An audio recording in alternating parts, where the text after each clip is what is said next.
Hey, sixth grade, welcome to our skills practice for Unit 3, Lesson 13. Remember, this is for students who struggled or had some confusion around our factoring lesson that we did on Friday. So we're going to go through some definite practice, as well as I'm going to show you a different way to do the same thing.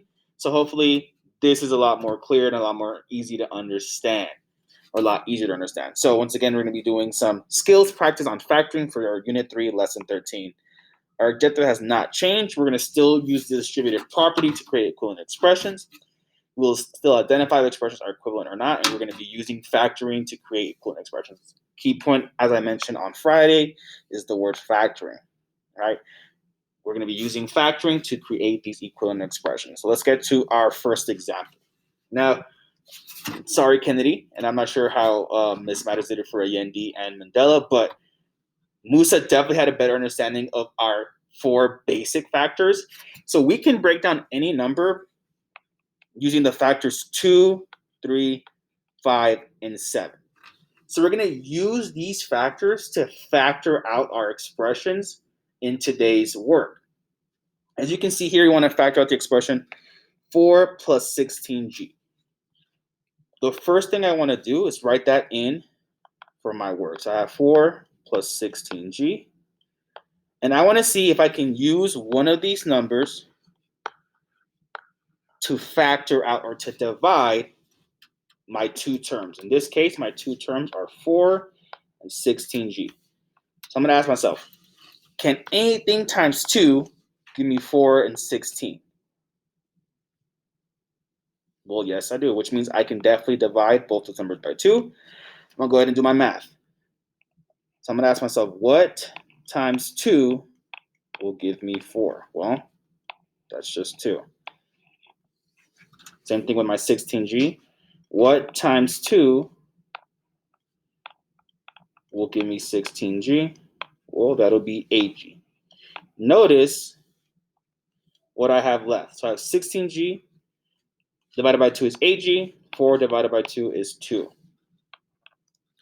I'm going to go ahead and rewrite my expression with the numbers I divided. So I have 2 here. And then I have, keep my plus sign as it is, 8g. I want to see again if I can divide my two terms, 2 and 8g, by one of these four basic factors. Can I divide 2 and 8g by 2? Yes, I can. So I'm going to go ahead and mark a 2. I'm going to do my division.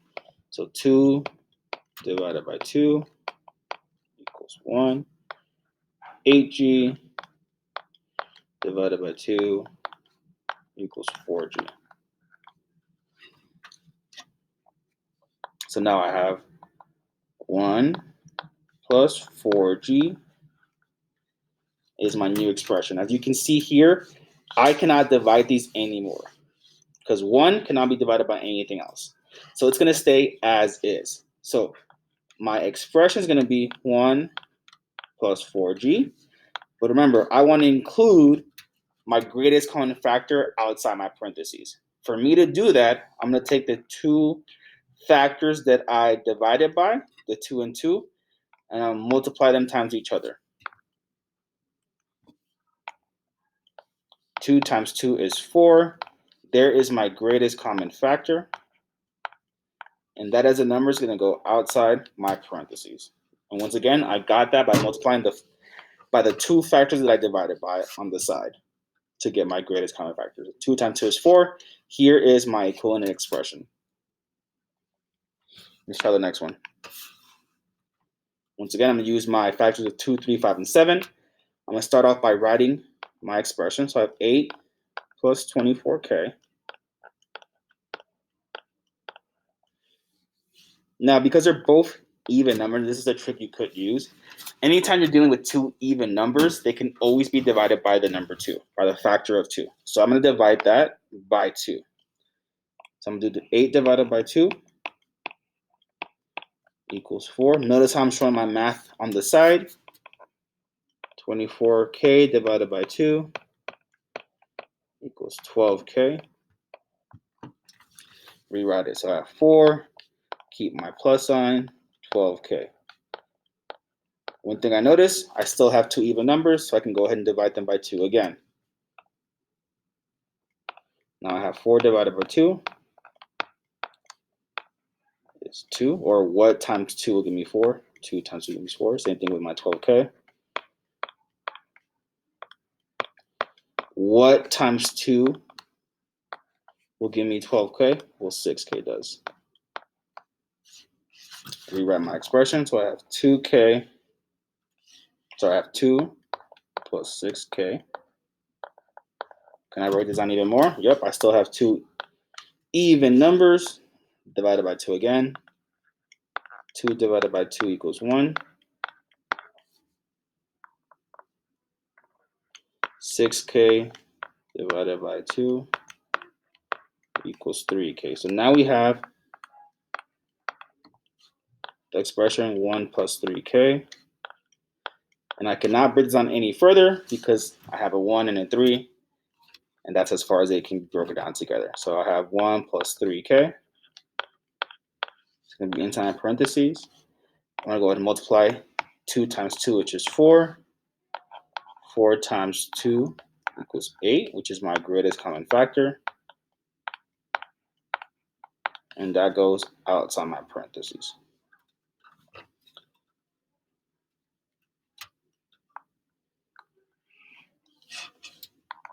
Last but not least, this is more related to how it's going to look like for you in your independent practice. It's not going to be, as you see here with the circles, it'll be more as a table.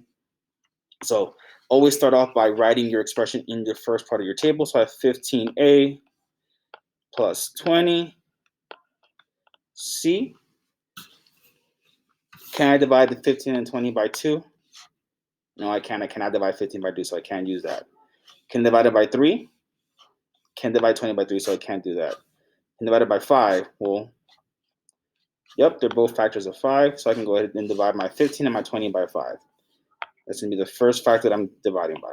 So I have 15A divided by 5. We just use our numbers and we have a variable. What times 5 will give me 15? Well, 3 does, so my answer is 3A. Do the same thing on 20C divided by 5. What times 5 gives me 20? Well, that's 4. Keep the variable 4C. So my new expression is just 3A plus 4C. Can I divide this by anything else? Or as I look at it, I cannot, because 3 and 4 cannot be divided by the same number. So my answer is 3A plus 4C. Because there's nothing for me to multiply here, and it's just a 5, that's going to be my greatest common factor. So there is my equivalent expression. With my greatest common factor of 5, because I use that to divide both my numbers by. So what steps did I take? The first thing is I want to divide using my factors of 2, 3, 5, and 7. I want to continue to divide until I cannot. So as you can see here, I cannot divide 3 and 4 by the same number. So I stopped here. I did not continue. Once I stopped there, I determined my greatest common factor by multiplying all the factors I divided by, which is all the numbers here in the side. For this problem, I only had 5. For this problem, as you can see, I multiplied 2 times 2 times 2 to get 8. Last but not least, you just need to rewrite your equivalent expression. And like we practiced on Friday, your GCF goes outside the parentheses, and then your new expression goes inside the parentheses. So when you figure out your greatest common factor, that will always be outside the parentheses, and then the expression that you factored out will be inside the parentheses, as you can see here. My greatest common factor was 5, that is outside the parentheses. My factored expression is 3A plus 4C, that is inside the parentheses. Same thing here. My greatest common factor was 8, outside the parentheses. My factored expression was 1 plus 3K, inside the parentheses. And if I do the distributive property again, it should always give you the original expression you started off with. So 8 times 1 is 8.